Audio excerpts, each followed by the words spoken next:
We came over here to get Randy Freese elected to the Illinois State Senate.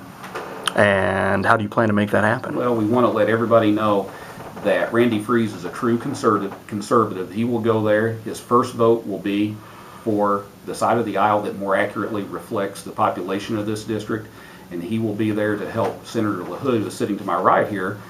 He will be there to help us get that positive legislation. All those bills that people ask me about constantly. They say, Sam, why don't we have concealed carry? When are you going to get that passed? Why don't we have the budget balance? When are you going to get that done? When are you going to pay off the bills? And of course, my response is, quite frankly, as soon as the Republicans take the majority in the state Senate and the state House, we can do that, and we need Randy Freese to help do that. Senator LaHood, you've served with Senator Sullivan for quite some time, long time incumbent. How do you unseat a guy like that? Well, I've only been there about a year and a half in the Illinois State Senate, but the most important part of this job going to Springfield is how you vote.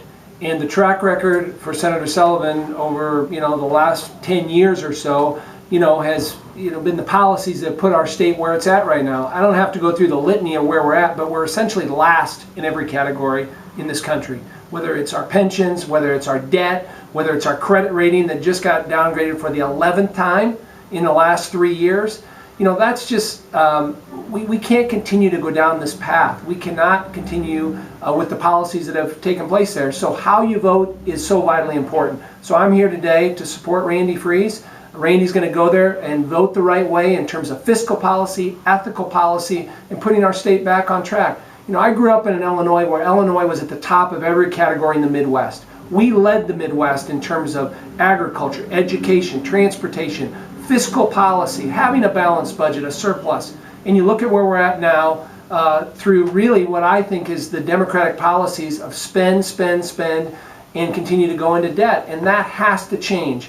And part of the reason why I'm here today along with Sam and Adam is we want to repair Illinois' reputation, put us back on top. I'm confident Illinois will rebound, but it takes putting people in Springfield that are going to make the tough decisions on fiscal policy, ethical policy, and bring our state back. And that's why I'm here.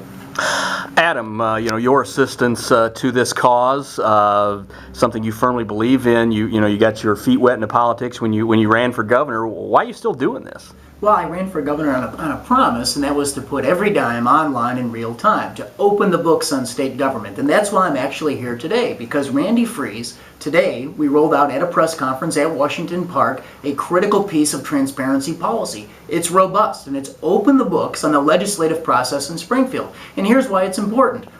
Typically, a budget, it's put into a shell bill on the third reading in the middle of the night. Nobody even has the chance to read it. So Randy Freese's policy of a 24-hour take a time out, let's read the bill. It's basic, it's common sense, and the independents, good government Democrats, and Republicans, look, we're yearning for public policy like this, and Randy Freese is leading the way on this policy.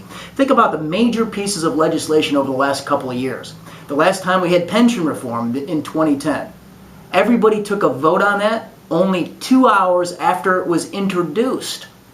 And this is the type of policy that needs to end in Springfield. Now, Senator John Sullivan is on the wrong side of transparency on this. In the last vote on transparency in the General Assembly, Sullivan voted to restrict citizen access to public information. He voted to constrict access using the Freedom of Information to limiting the number of requests every 7 days to 7 requests. Now, it's interesting because committee votes, and there's thousands of them every single year in the General Assembly, those committee votes aren't published. You have to file a Freedom of Information Act request to take a look at those votes. So Senator Sullivan, he likes doing business in Springfield cloaked in privacy.